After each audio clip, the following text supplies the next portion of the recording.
దేవునికి స్తోత్రములు కలుగును గాక. చూచుచున్న మీకు క్రీస్తు యేసునందు కృపాక్షేమములు అనుగ్రహించబడును గాక.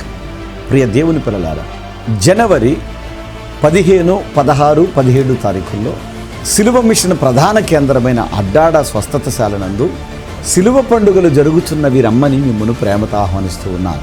జనవరి 15వ తారీఖు అనగా గురువారం నాడు బలిపీఠము దగ్గర నేనును నా ఇంటి వారును వచ్చిన జనసమూహము మోకాళ్ళుని ప్రార్థన చేసి అక్కడ నుండి తెల్లని పావురాలను తీసుకుని వచ్చి కోనేరులో నుండి బయలుదేరి సిలువమెట్లు వెక్కి ప్రార్థన చేసి ప్రభువుని వేడుకొని ప్రార్థనాపూర్వకంగా ఆ పావురములను విడిచి సిలువ పండుగలు ప్రారంభించడం జరుగుతుంది. ఇలాగూ మొదటి రోజు ప్రారంభించబడి రెండవ రోజైనటువంటి 16వ తేదీ శుక్రవారం నాడు ప్రార్థించి ఆశీర్వదించిన అంజూర ఫలాలు వచ్చిన జనసమూహం అంతటికి ఉచితముగానే ఇవ్వటం జరుగుతుంది. అనేక మంది రోగులు బాగుపడడానికి, సంతానం లేని వారు బిడ్డలను పొందడానికి ఈ ఫలములను భుజించిన తరువాత ప్రార్థనాపూర్వకంగా కోనేరులో దిగుతారు. మోకాళ్ళ మీద సిలువ మెట్లు వెక్కి ప్రార్థన చేసుకుంటారు. ప్రభువులో బలపరచబడతారు. కన్నీటి ప్రార్థనలతో దేవుని వేడుకుంటారు. ఇక మూడవ రోజైనటువంటి 17వ తేదీ ప్రార్థించి ఆశీర్వదించిన, తైలములతో అభిషేకించిన విలువైనటువంటి యేసు నామములో ఆ సిలువలను తీసుకుని వెళ్తారు. వాళ్ళు మేలు జరగాలనుకున్న ప్రతి వాళ్ళు వాళ్ళ ఇంటిలో పెట్టుకుంటారు. ఇక 17వ తేదీ సాయంత్రం 7 గంటలకి ప్రార్థనాపూర్వకంగా బలిపీఠం దగ్గర నుండి బయలుదేరి కోనేరులో నుండి వెళ్ళి సిలువ మెట్లు వెక్కి ముఖ్యమైన ఒక 7 కోరికలు ప్రభువా నా జీవితం ముందు నెరవేర్చవా అని రోగులైన వారే కానీ, సొంత ఇల్లు లేని వారు కానీ, ఉద్యోగం లేని వారు కానీ, వివాహం కాని వారు కానీ, వింటున్నారా, వ్యాపారాలలో, మోటార్ ఫీల్డ్లలో, రకరకాల రూపాలలో, చెరువులలో నష్టపోయిన బిడ్డలు మమ్మల్ని ఆశీర్వదించి ప్రభు అని ప్రార్థన చేసుకుంటారు. క్యాండిల్ వెలిగించి ఆ వెలుతురులో ప్రభువుని వేడుకుంటారు. అలా వేడుకొని అనేక మంది దీవించబడ్డారు. నా ప్రియ దేవుని పిల్లలారా, మీరు కూడా రండి. ఎలా రావాలో చెప్తాను వినండి. కృష్ణా జిల్లా గుడివాడ పట్టణానికి రండి. గుడివాడ పట్టణానికి రాష్ట్రం నుండి, ఇతర రాష్ట్రాల నుండి బస్సులు, రైళ్లు విస్తారంగా ఉంటాయి. మీరు గుడివాడలో దిగి అడ్డాడ ప్రార్థనకు వెళ్ళాలంటే చాలు, ఆటో వాళ్ళు 15 నిమిషాలు తీసుకొచ్చేస్తారు. ఇక్కడ గమనించాలి, ఈ సిలువ పండుగల్లో ఉదయ సాయంకాలపు వేళలో బహుబలమైన శక్తివంతమైన వాక్యం అందుతుంది. వింటున్నారా? భోజనానికి, వసతులకు ఏ లోటు ఉండదు, సమృద్ధి ఉంటుంది. రండి, జీవితంలో ఖచ్చితంగా దీవించబడతారు. 2026వ సంవత్సరం మీ జీవితానికి ఆశీర్వాద సంవత్సరంగా తీసుకోండి. God bless you. God bless you. Nalgonda district, Kanagal మండలం, పైడిమర్ విలేజ్. నా పేరు శంకర్. ఇక్కడ స్వస్థతశాల ఉన్నది అని తెలుసుకొని టీవీలో కార్యక్రమం చూస్తాం. మేము ఇప్పుడు సిలువ పండుగలకు రావడం జరిగింది. గుంటూరు నుంచి ఈరోజు అడ్డాడకు వచ్చాం. సిలువ పండుగలు స్వస్థతలు జరుగుతున్నాయని వచ్చాం. ప్రార్థన బాగానే చెప్పిండు, వాక్యం బాగానే ఉంది. ఆయన సిలువ కొత్తబడి వేసింది కూడా ఆడ చూసి చెప్పారు. ఇంతకుముందు అక్కడ కూడా దైవ సేవకులు మేము సిలువ కొడుచుకున్నట్లుగా అక్కడ వెళ్ళా. ఇదే ఫస్ట్ టైం. నేను కూడా దాదాపు 10 సంవత్సరాల నాడే విన్నా ఈ మాట. నేను గుంటూరులో దేవుని కన్నా ఉంటుందనే కదా నమ్మే కదా వచ్చింది. రోగాలు ఉన్న వాళ్ళు స్వస్థత పడతారు, నేను వాళ్ళకు గృహాలు కట్టుకోవటానికి శక్తిని ఇస్తాడు దేవుడు అని నమ్మకంతో ఇక్కడికి రాగలిగారు జనాలు. నేను కూడా అలాగే నమ్మి వచ్చా. పరిశుద్ధాత్మ అభిషేక అంజూర పండుగ ఆదోని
మీరు రండి, అభిషేకం పొంది ఆశీర్వదించబడండి. 7 శుక్రవారాల ఆశీర్వాద తైలాభిషేకం ఫిబ్రవరి 13వ తేదీ వరకు ప్రతి శుక్రవారం ఉదయం 9 గంటల నుండి. స్థలం యెరూషలేము స్వస్థతశాల, Macherla road, Nadikudi. Praise the lord. అందరికీ షాలోం. ఈ కార్యక్రమం చూస్తున్న మీకు ప్రభు అయిన యేసుక్రీస్తు నామములో కృపాక్షేమములు అనుగ్రహించబడునుగాక. ఆమేన్. ఈ సమయంలో దైవజనులు మా తండ్రి గారైన క్రీస్తు రాయబారి గారు మీ కొరకు శ్రేష్టమైన వాక్యాన్ని అందించి మీ కొరకు ప్రత్యేక ప్రార్థనలు చేయబోతున్నారు. మరి శ్రద్ధగా దేవుని వాక్యాన్ని విందామా? Praise the lord. ప్రభు అయిన యేసుక్రీస్తు నామములో మీ అందరికీ శుభములు కలుగును గాక. షాలోం. అందరూ కలిసి మాట చెప్పండి. యేసయ్యా, చెప్పండి, నోరు తెరిచి చెప్పండి. యేసయ్యా, మాకు అప్పులు వద్దు, జబ్బులు వద్దు, అవమానాలు వద్దయ్యా. మీ ఆశీర్వాదము, మీ కృపాక్షేమమే మా వెంట వచ్చును గాక. ఆమేన్. ప్రియ దేవుని పిల్లలారా, ఏదైతే మీరు కోరుకున్నారో దేవుడు మీకు ఆ సహాయం ఖచ్చితంగా చేస్తారు. అప్పులు, జబ్బులు, అవమానాలు ఈ మూడు మీకు దూరం అవ్వను గాక. ఆయన ఆశీర్వాదము, ఆయన కృపాక్షేమమే మీ వెంట వచ్చును గాక. అందుకనే ప్రతి మనిషి కూడా ప్రభువుని నమ్మిన తర్వాత విశ్వాసంలో ఈ విషయాన్ని బలంగా అడగాలని ప్రభు పేరట మీకు తెలియజేస్తూ ఉన్నాను. ఇక ఈరోజు వాక్య ధ్యానం లూకాసు వార్త 6వ అధ్యాయము 12వ వాక్యాన్ని నేను చదువుతున్నాను, వినండి. ఆ దినముల యందు ఆయన ప్రార్థన చేయుటకు కొండకు వెళ్ళి అని వ్రాయబడింది. యేసుక్రీస్తు ప్రభువారు కొండకు వెళ్ళి, అంటే కొండను వెక్కి అక్కడ ప్రత్యేకంగా రాత్రంతా ప్రార్థన చేసి ప్రభువారు ఉదయాన కొండను దిగి క్రిందికి వచ్చాడట. కొండను దిగి ఆ ప్రభువు క్రిందికి వచ్చినప్పుడు అక్కడ ఏం జరుగుతుందని అంటే ఆయన శిష్యులంతా ఆయన కొరకు ఎదురు చూస్తూ ఉన్నారు. అందులో ఒక 12 మందిని ఆయన తను ప్రత్యేకపరుచుకున్నాడు. ఆ ప్రత్యేకపరుచుకున్న వారికే అపోస్తులు అని పేరు పెట్టాడు. అపోస్తులు అనగా వారు పిలువబడిన వారు, ఒక ప్రత్యేకమైన వారు, వారు దేవుని చేత ఏర్పరచబడిన వారు అని అర్థం అపోస్తులు అనే మాటకి. ఈ అపోస్తులుగా వారికి ఎప్పుడైతే ప్రభు నామకరణం చేశాడో నిజం చెప్పాలంటే ఆ బ్రతుకులు ధన్యములైపోయాయి. ప్రియులారా, ఇక్కడ మనం గమనించాల్సింది ఏమిటంటే ఆయన కొండ దిగి వచ్చేసరికి 17వ వాక్యంలో మనం చూస్తే ఆయన వారితో కూడా దిగి వచ్చి మైదానమందు నిలిచినప్పుడు ఆయన శిష్యుల గొప్ప సమూహము. శిష్యులు అంటే ఇప్పుడు మనం గనుక క్రైస్తవులు అని పిలుస్తున్నాం కదండి. క్రైస్తవులు అంటే అర్థం ఏంటి? అందరూ పాస్టర్ గారులేనా, పాస్టర్ అమ్మ గారులేనా? కాదు కదా, దేవుని పిల్లలని అర్థం. ఒకప్పుడు క్రైస్తవులు అనే పేరు ఈ ప్రభువు నమ్మిన వాళ్ళందరికీ పెట్టబడక మునుపు ఏముండేదని అంటే శిష్యులు అనే పేరు ఉండేది. ఇది ఎక్కడ మారిందనంటే అపోస్తలుల కార్యంలో మనం చూస్తే ఇక్కడ శిష్యులు మొట్టమొదట అంతియోకయలో క్రైస్తవులు అనబడిరి అనే పేరు అక్కడ ఉంటుంది అనమాట. అంటే క్రైస్తవులు అనే పేరు అది అపోస్తలుల కాలంలో మనం చూస్తాం. మరి అంతకుముందు అంతా ఏమనేవాళ్ళు? శిష్యులు అనేవాళ్ళు. అంటే ప్రభువు నమ్ముకున్న వాళ్ళందరినీ, ఇప్పుడు ప్రభువు నమ్ముకున్న మనలందరినీ క్రైస్తవులని ఎలా పిలుస్తారో ఆయా జాతుల నుండి, కులాల నుండి, దేశాల నుండి మనం ఎవరైతే యేసు ప్రభువుని నమ్ముకున్నామో మనందరికీ ఉన్న పేరు ఏంటంటే క్రైస్తవులు. ఆ రోజుల్లో ఉన్న పేరు ఏం పేరు? శిష్యులు. మరి శిష్యుల యొక్క గొప్ప సమూహం, మళ్ళీ 12 మంది అనుకోపాకండి, ఈ గొప్ప సమూహం ప్రభువుని నమ్ముకున్న వాళ్ళందరూ అక్కడికి వచ్చేసారు. ప్రభువుని ఎందుకు నమ్మారో చెప్పండి. ఈరోజు కానీ, ఆ రోజు కానీ, అప్పుడు కానీ, ఇప్పుడు కానీ అసలు ప్రభువుని ఎందుకు నమ్ముతున్నారు ప్రజలు ఎక్కువ శాతం చెప్పండి? ఎన్నో కష్టాలలో ఉంటే, ఆర్థిక ఇబ్బందుల్లో ఉంటే, కొన్ని కుటుంబ సమస్యలు ఉంటే, కొన్ని కోర్టు సమస్యలు తీరనివి ఉంటే, అలాగే పెళ్ళై ఎంతకాలమైనా పిల్లలు పుట్టకుండా ఉంటే, బ్రతుకులు ఆశీర్వాదం లేక బాధపడుతూ ఉంటే, ఇక వ్యాధుల చేత పీడింపబడి నానావిధ బాధలతో అల్లాడిపోతూ ఉంటే, ఇంతేకాకుండా దురాత్మశక్తులతో పీడింపబడుతూ ఉంటే, అప్పుడు కదా యేసు ప్రభువుని నమ్ముతారు ఎవరైనా? అవునా కదా? యేసు ప్రభువుని నమ్మేది అప్పుడే. ఇప్పుడు ఆ శిష్యుల సమూహము అంటే అట్లా ఆనాడు అక్కడ ఆ శిష్యులంతా ఎందుకున్నారంటే, ఈనాడు క్రైస్తవులమైన మనమంతా కూడా స్వస్థతా ప్రార్థనలకు వెళ్తాం, అలాగే దేవుని వాక్యాన్ని వింటాం, అలాగే దేవుని ఆరాధిస్తూ సేవిస్తూ ఉంటాం. ఆ రోజుల్లో కూడా మరి ఈ రోజుల్లో కూడా ఒకే పద్ధతి, తేడా ఏమీ లేదు. అప్పుడు యేసు ప్రభు వారు శరీరధారిగా ఉన్నారు. ఇప్పుడు యేసు ప్రభు వారు ఆత్మతో మనతో ఉండి తన శిష్యుల ద్వారా, మాబోటి సేవకుల ద్వారా దేవుడు తన వాక్కును వినిపింపచేసి తన అద్భుత కార్యాలు చేస్తున్నాడు. మీకు అర్థమవుతుంది కదా? అంటే ఇక్కడ ఏం జరుగుతోంది అని అంటే, ఇప్పుడు మనమంతా కూడా ఇప్పుడు వ్యాధులు వచ్చో, బాధలు వచ్చో, దయ్యాలతో పీడింపబడో యేసు ప్రభు దగ్గరికి ఎట్లాగైతే వస్తున్నామో, అర్థమవుతుందా? ఇప్పుడు అంజూర పండుగకి ఎందుకు వస్తున్నారు? వ్యాధి బాధలతో. మనం ప్రభువుని నమ్ముకున్న వాళ్ళేమో, అంటే క్రైస్తవులు అనబడే వాళ్ళేమో ఒక 50% ఉంటే 50% పూర్తిగా ప్రభువుని ఎరుగని వాళ్ళు వస్తున్నారు. అభిషేక అంజూర పండుగలకు వచ్చేది ఎక్కువ వీళ్ళే కదా. వీళ్ళు వచ్చిన తర్వాత స్వస్థతలు పొంది, బిడ్డలను పొంది, సమస్యల నుంచి విడిపించబడి, అప్పుడు కదా వాళ్ళు సాక్ష్యములు ఇచ్చి మళ్ళా వాళ్ళ ప్రాంతాలలో వాళ్ళు యేసు ప్రభువుని ఆరాధించడానికి మందిరాలకు వెళుతున్నారు. ఇక్కడ నేర్చుకోవాల్సింది ఏమిటంటే, ఈ శిష్యుల్లో మరి వీళ్ళంతా ఎందుకు వచ్చారు? పెద్ద సమూహం వచ్చిందని అంటున్నారు. ఎంత సమూహం అంట? గొప్ప సమూహమును ఆయన బోధ వినుటకును వచ్చారు. అంతేకాదు, తమ రోగములను కుదుర్చుకొనుటకును యోదయ దేశమంతటి నుండి, యెరూషలేము నుండి, తూరు సీదోనుల పట్టణముల సముద్ర తీరముల నుండి వచ్చిన బహుజన సమూహము. ఒక్కటి కాదు, ఒక ఊరు కాదు, ఒక ప్రాంతం కాదు, అనేక ప్రాంతాల నుండి జనులు గుంపులుగా వచ్చేస్తున్నారంటే ఎందుకు వస్తున్నారండి? ఒకటి, ప్రభు యొక్క బోధన వినటానికి, ప్రభు వాక్యం వినటానికి. ఎందుకు వాక్యం వింటున్నారు అని అంటే, వినుట వలన అర్థమవుతుందా? విశ్వాసం కలుగుద్ది. అది క్రీస్తు యొక్క నోటి మాట వలన కలుగుతుంది. ఆ విశ్వాసం ఏమిటనంటే, తండ్రి గురించి చెప్తున్నాడు యేసయ్య. ఆ తరువాత జీవితం ఎలా ఉండాలో చెప్తున్నాడు.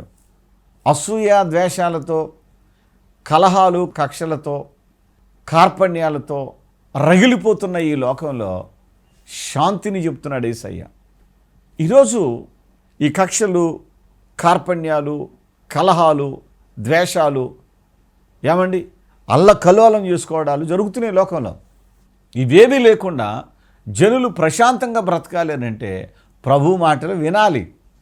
మీకు తెలుసా, కొంతమంది తెలియక ప్రభు మాటలు వినరు. వినటానికి ఇష్టపడిన కుటుంబ సభ్యులను విననివ్వడం లేదు. ఎందుకని? మతపిచ్చేది, అజ్ఞానం. అసలు మంచి ఏదో చెడేదో తెలుసుకోవాలిగా. నువ్వు నమ్మకపోతే తర్వాత సంగతి. అసలు ప్రభువు ఏం చెప్పాడో వినాలి కదా. అసలు ఆయన ఏంటో తెలుసుకోవాలిగా. ఆయన ఎవరో తెలుసుకోవాలి. ఆయన మంచివాడు కాదని తెలుసుకున్నావా, వదిలేసేయచ్చు. ఆయన ఎవరో తెలుసుకోకుండా ఆయన వద్దంటున్నారు ఈరోజు చాలామంది. ఎందుకని? వాళ్ళు నాశనమున కొరకు ఏర్పరచబడిన వాళ్ళు నాశనపుత్రులు. అందుకని ఇక్కడ నేర్చుకోవాల్సింది ఏంటంటే, ప్రభువు శాంతిని బోధించేవాడే తప్ప కక్ష కార్పణ్యాలను నేర్పేవాడు కాదు, బోధించేవాడు కాదు. అందుకే క్రింద ఆయన చెప్పే మాటలు వింటే చూడండి, 27వ వాక్యం. మీ శత్రువులను ప్రేమించుడి, మిమ్మును ద్వేషించు వారికి మేలు చేయుడి. ఈ మాటలు ఎవరు వింటారు చెప్పండి? ఆయన యందు విశ్వాసం ఉంచిన వాళ్ళే వింటారు. ఆయన బోధ వినడానికి వచ్చారు వీళ్ళంతా. ఒకటి, ఆయన బోధ వినుటకును, రెండవది ఆ బోధ విని ఆ ప్రకారం నడుచుకొనుచు వారి రోగములను కుదుర్చుకోవడానికి వచ్చారంట. ఒట్టి జబ్బులు తగ్గాలనే రాలా, బోధ వినాలి, ప్రభు మాటలు వినాలి. మీలో కూడా చాలామంది పిల్లలు ప్రార్థనలోకి వచ్చేటప్పుడు సగం ప్రార్థన అయిపోయిన తర్వాత, వాక్యం అయిపోయిన తర్వాత వస్తారు. ముందు దేవుని వాక్యం వినాలి, ఆ బోధన వినాలి. నువ్వు సభకు వచ్చినా, సంఘమునకు వచ్చినా, అర్థమవుతుందా? ఆ మీదట ఈ అభిషేక అంజూర పండుగకు వచ్చినా మీరు పెందల కడని రావాలి. ఎందుకు రావాలనంటే, బోధ చేయబడే సమయంలో మీరు అక్కడ ఉండి ఆ బోధను మీరు స్వీకరించాలి. మీ చెవికి వినపడాలి. విశ్వాసంలో మీరు బలపరచబడతారు. ఎందుకనంటే ఈ విశ్వాసము ద్వారానే రాజ్యములను జయించారంట పూర్వకాలం మంది భక్తులు. అంటే యేసుని ఆధారం చేసుకుంటే ఈ సృష్టిలో ఎలాంటి శ్రమనైనా జయించగలుగుతావు. అర్థమవుతుందా? బోధ వింటే నీ బ్రతుకు మారిపోతుంది. అప్పుడు నీ బ్రతుకులో అప్పు అనేదానికి చోటు ఉండదు, అపవాది అనేదానికి చోటు ఉండదు, అవమానాలు అనేదానికి చోటు ఉండదు. అలాగే నా ప్రభువు బోధ విన్న తర్వాత ఆయన యొక్క ఆరోగ్యాన్ని నువ్వు పొందుకుంటే నీకు చావు ఉండదు. అందుకే నేను చెప్తుంటాను, నీకు అప్పు వద్దు, జబ్బు వద్దు అని అంటే ఆయన ఆశీర్వాదం ఉండాలి, ఆయన స్వస్థత ఉండాలి. రెండూ నీకు ఉండాలి. ఆశీర్వాదం లేకపోతే అప్పుల పాలైపోతావు. ఆయన స్వస్థత లేకపోతే నీవు రోగిపోయి మంచాన పడిపోతావు. కాబట్టి ఆయన స్వస్థత నీకు కావాలి, ఆయన ఆశీర్వాదం నీకు కావాలి. ఈ రెండు కావాలంటే నువ్వు పెందల కాడనే ప్రభు దగ్గరికి రావాలి. చూడండి, ప్రభు దగ్గరికి పెందల కాడ వస్తే ఒక కుమార్తె తవిత అని ఒక పాప గురించి నేను విన్నాను. ఆ అమ్మాయి ఏం చేసిందో తెలుసా? వివాహమై 7 సంవత్సరాలు అయింది ఆ అమ్మాయికి కూడా. ఆ అమ్మాయి చాలా ఆసక్తితో దేవుని బోధ వినడానికి వచ్చింది, ఆశీర్వాదం పొందాలని వచ్చింది. ఆమె వచ్చి ప్రభు సన్నిధానములో ఈ ప్రార్థనలో ఏకీభవించింది. ఏమైందో తెలుసా? ఆ సంతానము లేని ఆమె గర్భవతి అయింది. ఆ తరువాత ఇంచుమించు 40 లక్షలు పెట్టి స్థలమును ఇంటిని కూడా పొందడానికి దేవుడు సహాయం చేశాడు. చూడండి, ఆ కుమార్తె ఆ విశ్వాసముతో ప్రభు దగ్గరకు వచ్చింది. అంటే ఒకటి, దేవుని బోధ వినుటకును వారి రోగములను కుదుర్చుకోవడానికి వచ్చినప్పుడు, మరి అప్పటి వరకు ఏ బలహీనత ఉందో కడుపులో, ఎందుకని బిడ్డలు పుట్టలేదో ఆ బలహీనత అంతా పోయింది. ఒకటి గర్భఫలం వచ్చింది, రెండవది ఆశీర్వాదం కూడా వచ్చింది. ఆర్థిక ఆశీర్వాదం, గృహమనే ఆశీర్వాదం, దీవెనలు వచ్చాయి, స్వస్థత కలిగింది. నా పేరు కవిత. నాకు వివాహమై 7 సంవత్సరాలు అయిందండి. ఒక ఆంటీ ఇక్కడికి వచ్చేవారంటండి. ఆవిడ అక్టోబర్ నెలలోని నాకు ఒక అంజూర పండు ఇచ్చి తైలం ఇచ్చి, అమ్మ నువ్వు ఒకసారి ఇది తినేసి ఒక నెల చర్చికి రా అమ్మ, చాలా అద్భుతాలు జరుగుతున్నాయని ఆంటీ చెప్పారండి. అక్టోబర్ నెలలో ఇచ్చారు ఆంటీ. నవంబర్ నెలలో నేను ఇక్కడికి రావడం జరిగిందండి ఫస్ట్ టైము. రాగానే అమ్మగారు ప్రేయర్ చేశారండి కడుపు మీద చేయి ఉంచి. తర్వాత ఆ రోజే నేను తీర్మానం తీసుకున్నాను టీవీ స్పాన్సర్ చేయాలని. నవంబర్ నెలలో తీర్మానం తీసుకున్నానండి. డిసెంబర్ నెలలో నేను స్పాన్సర్ చేశాను. ఆ 2 సార్లు వచ్చానండి. మళ్ళీ ఇది 3వసారి. నవంబర్, డిసెంబర్, జనవరి, ఫిబ్రవరి, మార్చ్ అండి. ఇప్పుడు నాకు 5వ నెల ప్రెగ్నెన్సీ అండి. దేవుడు నా జీవితంలో చాలా అద్భుతం చేశాడు. అంతేకాదు నేను ఒకదానికే వచ్చానండి. గర్భఫలం కావాలని దేవుడు నేను కోరుకున్నాను. కానీ నాకు 54 లక్షలు విలువ చేసే స్థలాన్ని, గృహాన్ని కూడా దేవుడు నాకు ఇచ్చాడండి. నేను ఒకదానికి కోసం వస్తే దేవుడు నాకు 2 అద్భుతాలు చేశాడు. చాలా శక్తి ఉంది.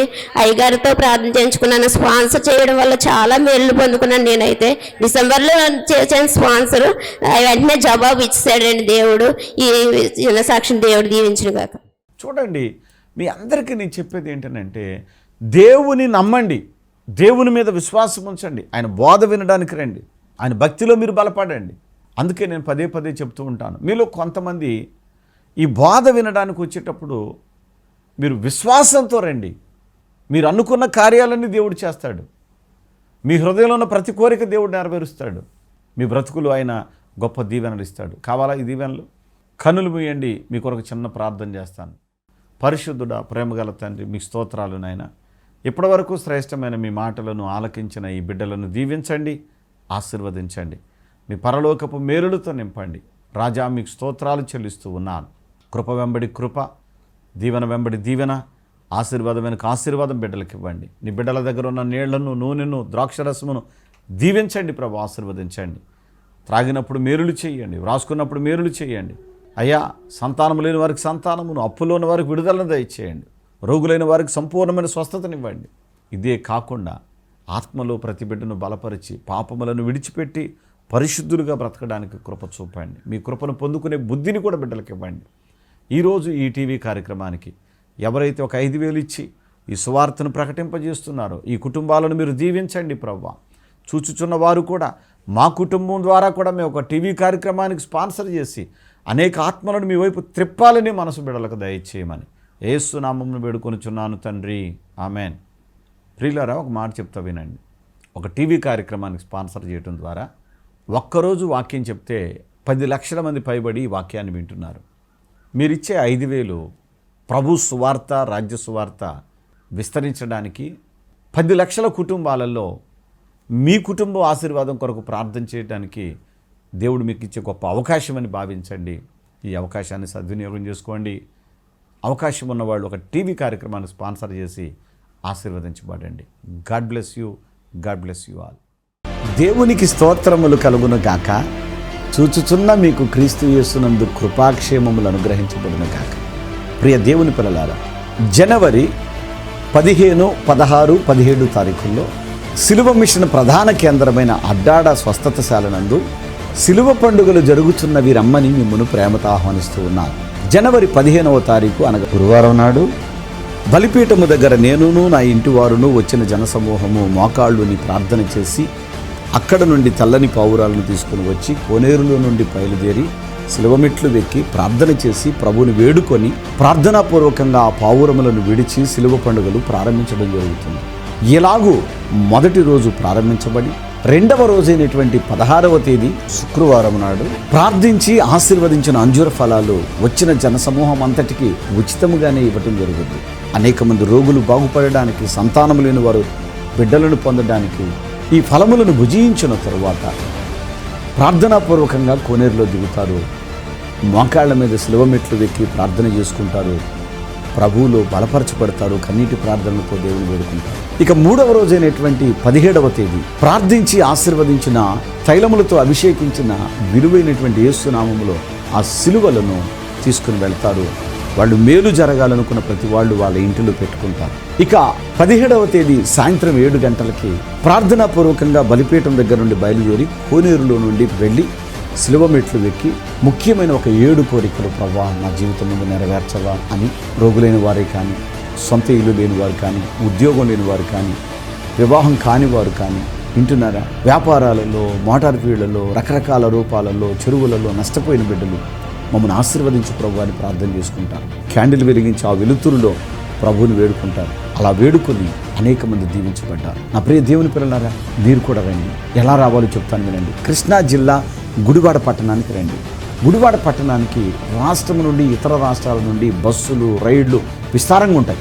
మీరు గుడివాడలో దిగి అడ్డాడ ప్రార్థనకు వెళ్ళాలంటే చాలు, ఆటో వాళ్ళు 15 నిమిషాలు తీసుకొచ్చేస్తారు. ఇక్కడ గమనించాలి, ఈ శిలువ పండుగల్లో ఉదయ సాయంకాలపు వేళలో బహుబలమైన శక్తివంతమైన వాక్యం అందుతుంది. వింటున్నారా? భోజనానికి, వసతులకు ఏ లోటు ఉండదు, సమృద్ధి ఉంటుంది.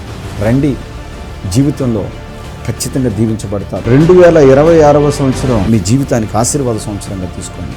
God bless you. God bless you. ఈ సహోదరి యొక్క కోడలికి మొదట ఒక పాప పుట్టింది. పుట్టిన నెల రోజులకే ఆ బిడ్డ చనిపోవడం జరిగింది, పసిబిడ్డ.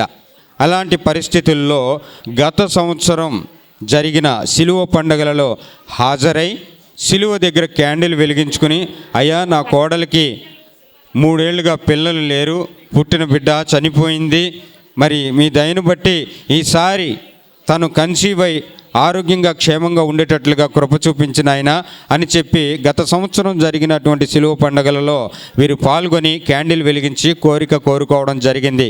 దేవాది దేవుని దయ వలన ఈ రోజున వీళ్ళ కోడల్ని దేవుడు దర్శించి ఆమె 3వ నెల గర్భవతిగా ఉన్నది. చప్పట్లు కొడుతూ ప్రభువుని కనపరుద్దాం. నా పేరు లక్ష్మయ్య, తిపాయపాలెం. మా మరదలు చెప్తే నేను ఇక్కడికి వచ్చిన శిలువ పండగకు అడ్డాడకు. ఇక్కడ బ్రహ్మాండంగా ఉన్నది. ఇక్కడ అయ్యవారు బాగా బ్రహ్మాండంగా చెప్తున్నాడు. కోనేటిలో మునిగి రమ్మన్నాడు, మునిగి వచ్చినాము. అంతకుముందు అసలు తల అనేది బాగా ఉండటంలే. ఈ 2 రోజులకు మైండ్ అనేది బ్రహ్మాండంగా ప్రశాంతంగా ఉంది నాకు. మాది పశ్చిమ గోదావరి జిల్లా తణుకు మండలం దువ్వ. అయితే ఈ ప్రార్థనకి మేము వచ్చి దగ్గర నిలబెట్టి వస్తున్నాం. మేము అనుకున్నవన్నీ కూడా బాగానే జరుగుతున్నాయి. అయ్యగారు ప్రార్థన చేస్తే అన్నిటిలోనూ కూడా సకలంగా బాగానే ఉన్నాయండి. సంతానం లేనందుకు సంతానం కూడా కలిగింది. మాకు బాధల నుంచి విడుదల కలిగింది అయ్యగారి ప్రార్థన వల్ల.